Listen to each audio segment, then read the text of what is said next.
ओम श्री गणेशाय नमः।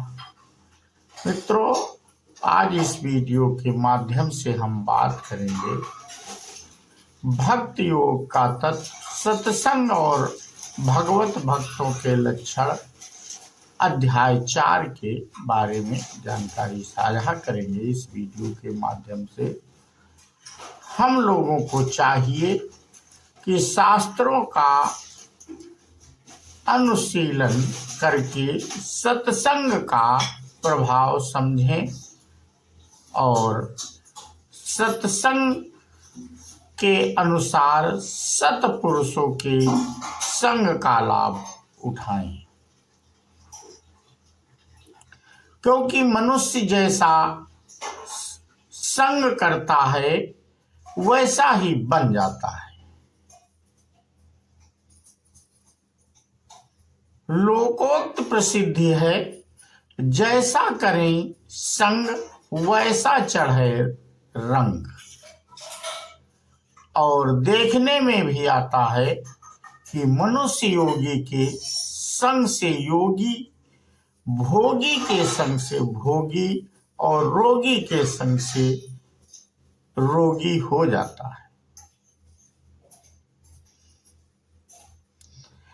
इस बात को समझकर हमें संसार शक्त मनुष्यों का सत्संग न करके महात्मा पुरुषों का ही संग करना चाहिए, क्योंकि सत्पुरुषों का संग मुक्तिदायक है और संसारासक्त मनुष्यों का संग बंधकारक है। तुलसीदास जी ने कहा है,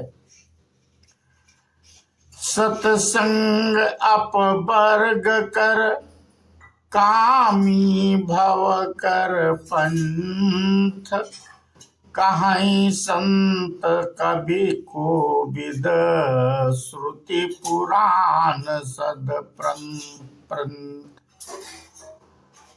संत का संग मोक्ष भव बंधन को छूटने का और कामी का संग जन्म मृत्यु के बंधन में पड़ने के मार्ग हैं।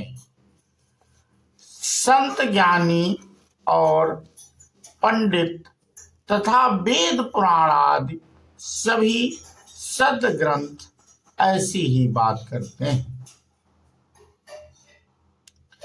किंतु यदि महात्मा पुरुषों का संग प्राप्त न हो तो उनके अभाव में विरक्त दैवी संपदा युक्त उच्च कोटि के साधकों का संग करना चाहिए।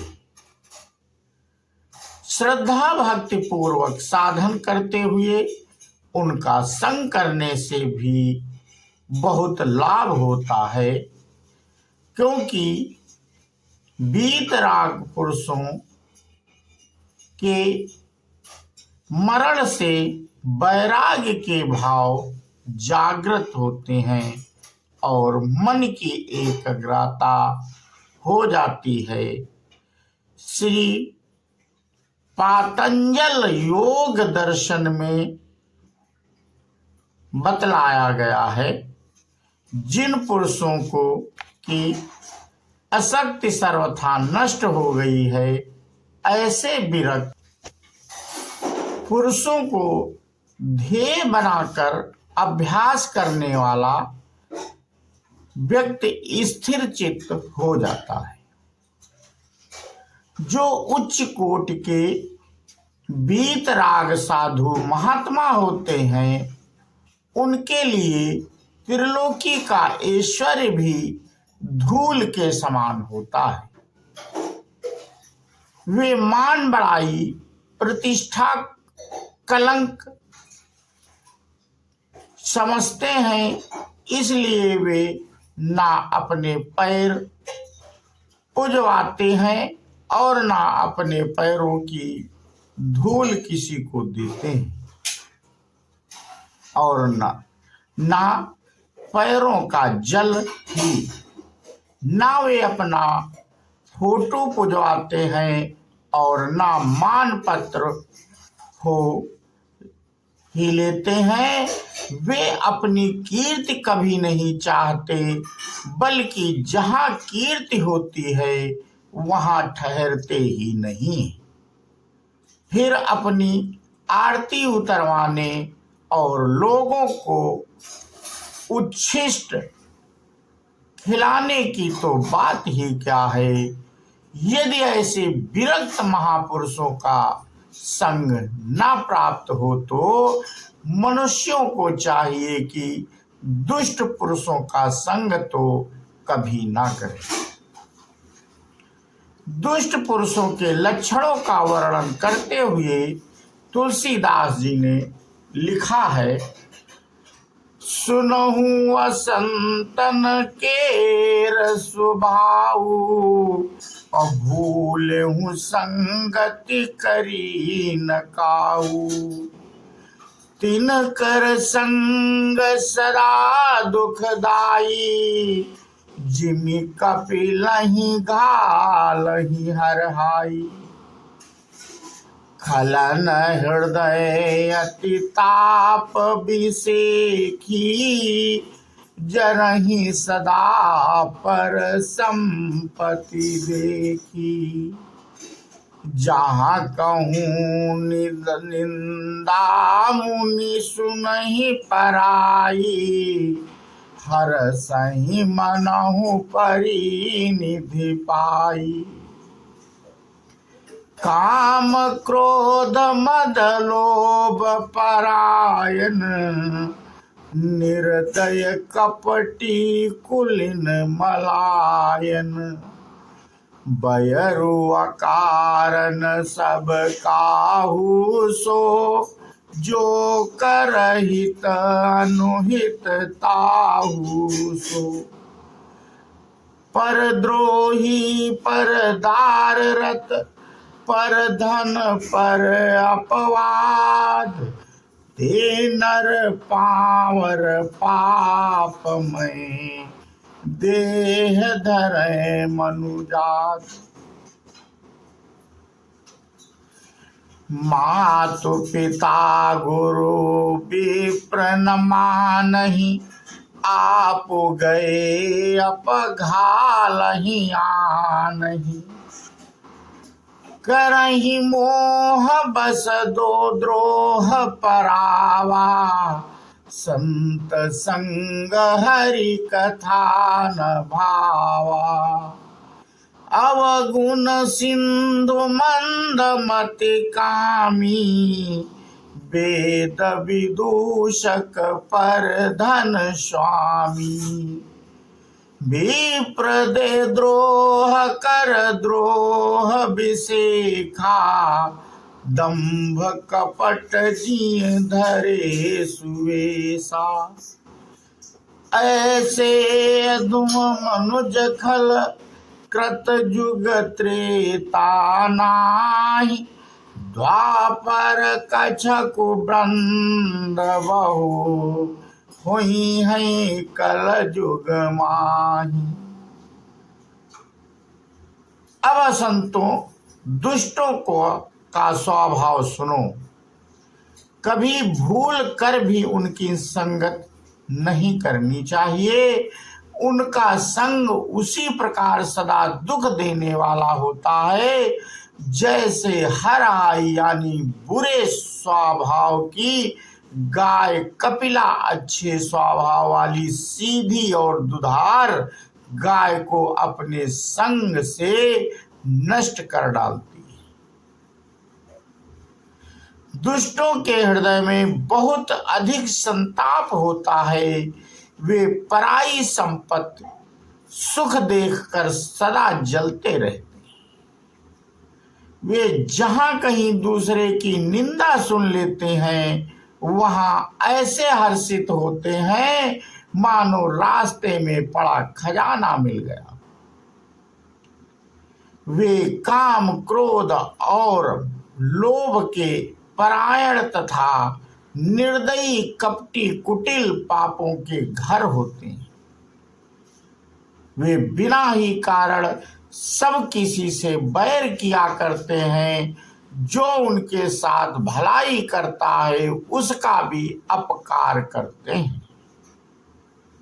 वे दूसरों से द्रोह करते हैं और पराई स्त्री, पराये धन, पराई निंदा में आसक्त रहते हैं।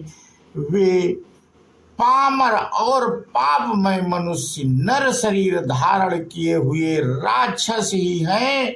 वे माता पिता, गुरु और ब्राह्मण किसी को नहीं मानते, स्वयं तो नष्ट हुए ही रहते हैं, अपने संग से दूसरों को भी नष्ट करते हैं। वे मोहवश दूसरों से द्रोह करते हैं। उन्हें ना संतों का संग अच्छा लगता है, ना भगवान की कथा ही सुहाती है। वे अवगुणों के समुद्र, मंद बुद्धि, कामी तथा वेदों के निंदक होते हैं और बलपूर्वक पराये धन के स्वामी बन जाते हैं। वे ब्राह्मणों से तो द्रोह करते ही हैं, परमात्मा के साथ भी विशेष रूप से द्रोह करते हैं। उनके हृदय में दंभ और कपट भरा रहता है, परंतु वे ऊपर से सुंदर वेश धारण किए रहते हैं। ऐसे नीच और दुष्ट मनुष्य सतयुग और त्रेता में नहीं होते, द्वापर में थोड़े होते हैं, किंतु कलयुग में तो इनके झुंड के झुंड होते हैं। आगे फिर कलयुग का वर्णन करते हुए पूज्यपाद गोस्वामी तुलसीदास जी कहते हैं, कलिमल परसे धर्म सब लुप्त भये सदपंथ, दम्भ निज मत कल्प करी प्रगट किए बहुपंथ, मार्ग सोई जकहु जोई भावा, पंडित सोई जो गाल बजावा, मेष मारम दम भरत जोई, ताकहु संत कहाई सब कोई, सोई सयान जो पर धनहारी, जो कर दम्भ सो बड़ आचारी, निराचार जो श्रुति पथ त्यागी, कल जुग सोई ज्ञानी सो विरागी, जाके नक अरु जटा बिमाला, सोई तापस प्रसिद्ध कलिकाला, अशुभ वेश भूषण धरे, भाछा माछ जे खाई, तेई जोगो तेई सिद्ध नर, पूजित कलयुग माही, शूद्र दुजन उपदेश ही जाना, मेल जने उले ही कुदाना, सुर विष गुरसिय बाधिर अंध का लेखा, एक न सुनई एक नहीं देखा, हरई से धन शोक न हरई, सो गुर घोर नरक महु परई, वे बरनादम तेली कुम्हारा, स्वपच की रात कोल कलवारा, नारी मुई ग्रह संपत्ति नासी, मूण मुड़ाई हूँ ही सन्यासी, ते विप्रन सन आप पुजावही, उभय लोक निज हाथ नसावही। कलयुग के पापों ने सारे धर्मों को ग्रस लिया, सदग्रंथ लुप्त हो गए। दंभियों ने अपनी बुद्धि में से कल्पना करके बहुत से पंथ प्रकट कर दिए। कलयुग में जो अच्छा लग जाए वही मार्ग है। जो डींग मारता है वही पंडित है। जो मिथ्या आरंभ करता है आडंबर रचता है, और जो दम्भ में रत है उसी को सब कोई संत कहते हैं। जो जिस किसी प्रकार से दूसरों का धन हरण कर ले वही बुद्धिमान है। जो दंभ करता है और वही बड़ा आचारी है। जो आचारहीन और वेद मार्ग का त्यागो है, कलयुग में वही ज्ञानी और वही वैराग्यवान है। जिसके बड़े बड़े नख और लंबी लंबी जटाएं हैं वही कलयुग में प्रसिद्ध तपस्वी है। जो अमंगल वेश और अमंगल भूषण धारण करते हैं और भक्ष्य अभक्ष्य, खाने योगी और ना खाने योगी सब कुछ खा लेते हैं, वे ही योगी हैं।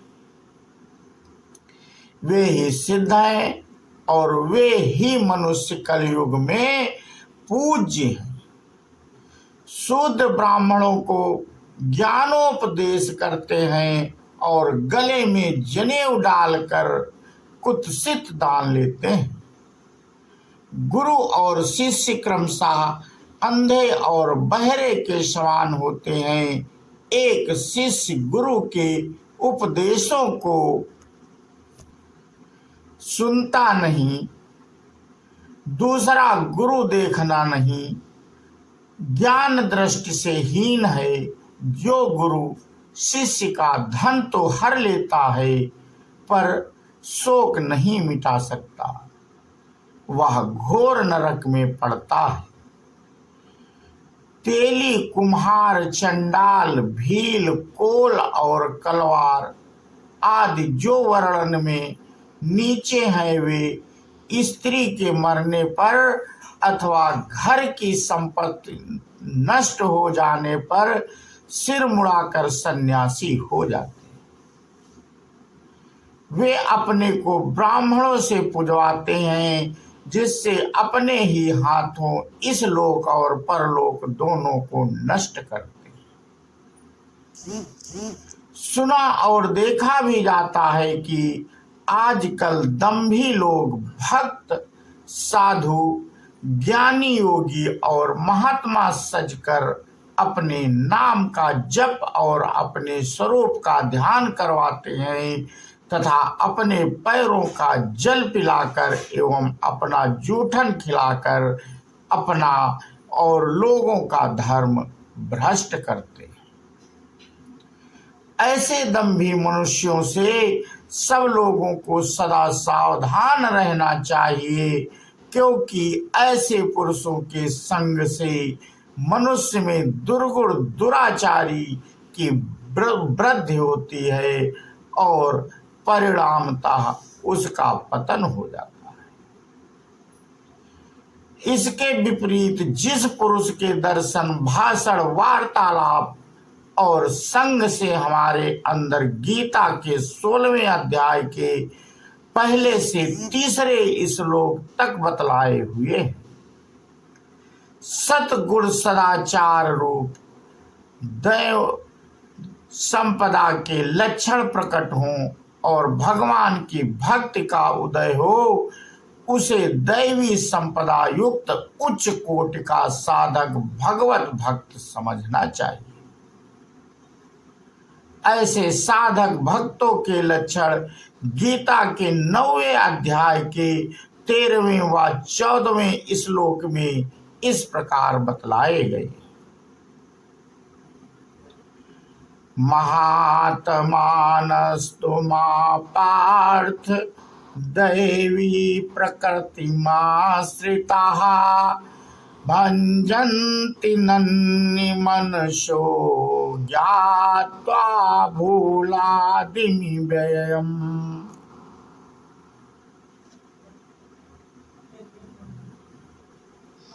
तो मित्रों, आज अपना प्रसंग हम यहीं पे समाप्त करते हैं और इसके आगे की कथा हम अपने अगले वीडियो के माध्यम से आप लोगों से साझा करेंगे। बोलो श्यावर रामचंद्र की जय, हनुमान जी की जय।